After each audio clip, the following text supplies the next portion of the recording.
Porque assim, vamos lá. Incompatibilidade evolutiva, pelo que eu tinha entendido, é o seguinte. Nosso corpo foi criado há milhares de anos atrás. Da maneira que nós somos hoje, a gente mudou um pouco nos últimos 100 mil anos, teve algumas mudanças, inclusive, mas não muitas. A gente pode dizer assim, se a gente voltasse 50 mil anos, vamos botar. 50 mil anos. Num caçador-coletor, não seria uma pessoa muito diferente do que nós somos aqui hoje. Perfeito. Tá? Esse cara, há 50 mil anos atrás, ele vivia num ambiente onde não tinha absolutamente nada do que tem aqui. Perfeito.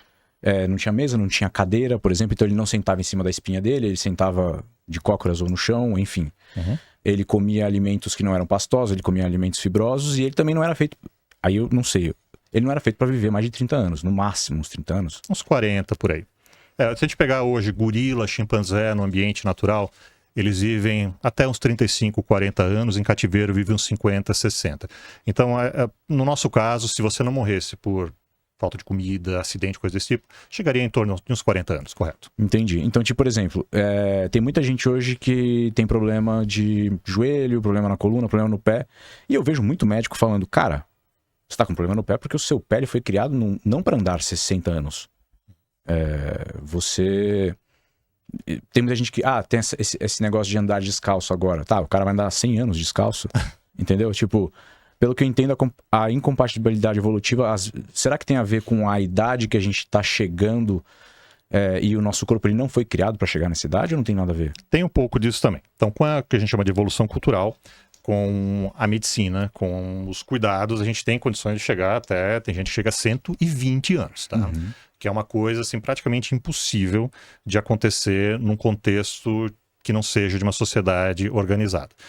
Mas mesmo caçadores-coletores, tinha alguns que chegavam, digamos assim, a serem idosos, que chegava até vamos botar uns 60. Existia mesmo? Existia, podia chegar até um pouco mais nessa coisa. Mas assim, não era tão comum, obviamente, porque assim, cara, não tinha vacina.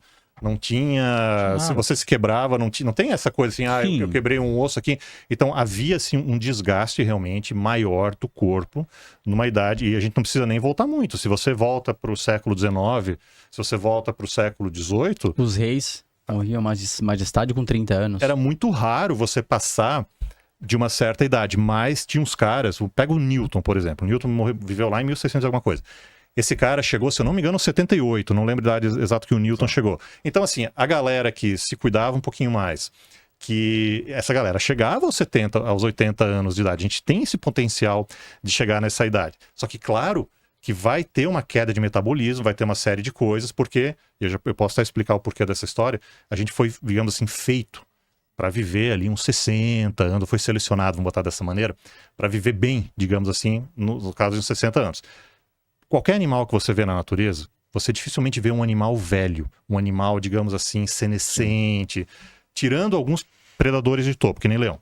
Então o leão é um bicho que praticamente ninguém come o leão, então ele vive bastante tempo e fica velhinho mesmo, né? Mas a natureza você geralmente não vê. Agora, por que é isso? Porque o bicho é morto. Geralmente ele é comido antes dele chegar ao... E isso explica, em grande parte, a longevidade de mamíferos. Então, se você pegar fizer um gráfico do tamanho do corpo de um mamífero no eixo X e o tempo que o mamífero vive no eixo Y, você vai ver que forma uma reta bonitinho. O que isso quer dizer? Mamífero pequenininho, vive pouco. Um ratinho, por exemplo, vive poucos anos, tá? Mamífero grande, um elefante, uma baleia, vive dezenas de anos. Tá. Inclusive o metabolismo deles é mais lento, desse aqui é um pouquinho mais rápido, tá? E por que é isso? Porque um bichinho pequenininho, ele pode ser comido mais rapidamente, tá? E aí um cara chamado Jared Diamond, ele faz uma analogia para a gente tentar entender isso. Imagina que você compre um carro e viva numa cidade que todo mundo dirige muito mal. E que em 5 anos vai dar PT, vai dar perda total no teu carro. Beleza? Porque alguém vai bater no teu carro, vai destruir ele em 5 anos. Então, você não vale a pena você investir num carrão que vai durar 15, 20 anos, porque ele vai estar destruído em 5. Então é melhor você comprar um carro mais barato, que dura 5 anos mesmo, beleza? Porque em 5 anos ele vai estar destruído. Agora imagina que você vai para uma cidade que a galera respeita a lei de trânsito, a coisa toda, que, cara, o carro dura mesmo 20 anos. Aí vale a pena realmente você investir num carro bacana, né, que melhor construído, que não vai se desfazer em 20 anos. A seleção natural faz mais ou menos a mesma coisa.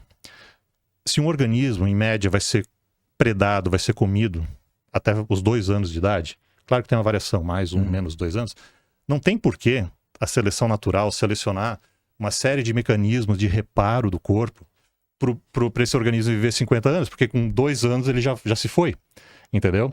Já um organismo grande, quanto maior o organismo, menor a chance dele ser comido. Né? Quem come um elefante? Praticamente ninguém consegue comer um elefante. Beleza? Então, uma baleia é a mesma coisa. Claro, tem tubarão, tem orca que consegue comer, mas é raro. Né? Então, isso é uma das melhores explicações para essa relação de tamanho de corpo com longevidade. E aí tem alguns pontos fora da curva. 2 que eu gosto de falar. Um deles é o morcego. O morcego é um bicho pequenininho, tá? É o tamanho de um rato, vamos botar dessa maneira. Né? Tirando as asas dele fora. Só que o morcego, que deveria viver poucos anos por aquele tamanho de corpo, ele vive 10, 20, 30, acho que tem morcego que chega a viver 40 anos. Agora, por que é isso? Porque ele voa. Ele voando, ele sai do chão, onde tem mais predação, Sim. e ele escapa disso. Então, essa exceção prova a regra dessa curva. E outro animal que é fora da curva somos nós. Então a gente é um ponto fora também. A gente vive mais do que esperado pelo corpo do nosso tamanho. Pelo corpo do nosso tamanho, né? Que é o que a gente está falando ali na casa de uns 40, 50, 60, 70 anos. Porque em grupo a gente também consegue escapar da predação. Então a gente já tem um pouco dessa vantagem evolutiva. Essa é uma das melhores explicações, né, para o quanto tempo um animal vive. Mas você está correto. Né? Assim, a gente não foi feito, por exemplo, né, para ficar correndo maratona por 80 anos com pé descalço. Tá? E aí vem, eu acho que um conceito importante para a galera da área da educação física, da fisioterapia e do esporte. Eu estava até conversando no final de semana que a gente estava lá no evento do Wesley, lá no Reservatório de Dopamina, com um cara chamado Thiago. Chama Thiago Combatedor. É um cara bem bacana, ele lida com questão de dor, né? Até a galera quiser seguir ele no Instagram. E ele explicou bacana assim para mim. Então, tem dois problemas nessa questão de movimento e esporte. Um é você não fazer nada. O outro é a galera de alto rendimento que faz demais, entendeu? É no meio desse caminho que está o ponto ideal para você ter um movimento bacana por longo período, utilizando, obviamente, a tecnologia, que nem um calçado que tem uma sola melhor, para a gente conseguir não ficar correndo por só 40, 50 anos, mas poder chegar ainda nos 60, 70 anos fazendo corrida. Então tem isso. Uma coisa ruim é o sedentarismo completo, né, que realmente vai ter ossos mais fracos e coisas desse tipo. Mas a outra questão também, acho que é o que você estava querendo chegar, se a gente mantiver essa movimentação caçadora, coletora em excesso por 70 anos, também não dá certo. Entendi. Sacou? Então acho que um ponto, né? Então por isso que o conhecimento é importante para ter esse ponto um pouquinho mais no meio dessa história. E é fato, a galera que é mais assim, que se passa, tem muito mais lesão. Sim. E coisa desse tipo. Então é um ponto ali no meio que a coisa funciona um pouquinho melhor. Eu vejo isso acontecer demais, assim, tipo... É que, na verdade, na minha cabeça, eu achava que a gente não era nem feito para viver mais de 60 ou 70 anos. Assim, eu entendo que sedentário vai dar ruim, correndo maratonas também vai dar ruim, mas, tipo, levando em consideração que a gente se formou há muitos anos, e você falou de Newton, mas Newton o quê? 400 anos atrás, talvez? Isso. É muito pouco tempo baseado, né? Tipo, quando você faz uma comparação de quando que a gente teve a nossa última grande mudança no corpo humano, assim... Não, a última mudança... Não, a gente, que nem eu te falei, assim, há uns bons 50 mil anos a gente não mudou tanto não. Claro, tem por exemplo, né, eu tô vendo que você tem olho claro, eu também tenho.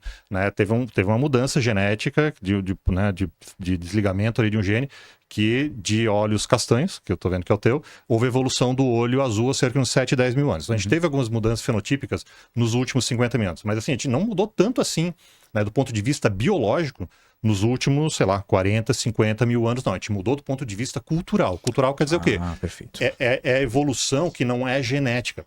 É a evolução a partir do conhecimento. Então, basicamente tudo, por exemplo, né, a gente tem alguns comportamentos inatos. Né, e outros animais também. Vou pegar uma abelha, por exemplo. A abelha, ninguém ensina a abelha a fazer a colmeia. Ela está no DNA dela. A genética dela já está ali. O cachorro, ninguém ensina o cachorro a latir. Já está na genética do cachorro latir. Então tem uma série de comportamentos, a aranha também. A aranha já nasce sabendo fazer a teia. Então tem uma série de comportamentos que são inatos mesmo, né, de uma determinada espécie. Outras espécies, e a nossa é a campeã de longe de todas as espécies do reino animal, elas aprendem Elas aprendem. Então, né, a gente vai para a escola, ensino médio, essa coisa toda. A gente aprende um monte de coisa. Isso não está no nosso gene. Eu não tenho um gene aqui para resolver equação derivada, para resolver integral ou coisa desse tipo. Eu tenho que ir lá fazer o cálculo para aprender esse negócio na universidade ou em alguns lugares no ensino médio. Isso a gente chama de evolução cultural. Se a gente apaga isso tudo, isso se perde da humanidade. E isso é o que vem acontecendo com maior frequência nos últimos 10 mil anos. Beleza? Você falou de religião. Religião faz parte da evolução cultural também. A ciência faz parte da evolução cultural. Toda essa coisa faz parte da evolução cultural. E isso, e inclusive, né, a ciência para fazer a domesticação de plantas, a domesticação de animais, que mudou o nosso estilo de vida. Né, e nos tornou, em parte, mais sedentários. Entendi. Claro que eu vejo assim, a galera assim, né, eu não sei como é que é aqui em São Paulo, mas pelo menos Floripa, eu vejo muita gente se movimentando. E parece ser uma coisa um pouco mais recente aí dos últimos anos, eu não sei como é que são as estatísticas, a galera tá começando a se tocar. Que ficar parado não é uma coisa boa. Né? E onde a evolução pode contribuir um pouco com isso é nessa informação que a gente sabe que a galera se movimentava mais no passado que se movimenta hoje.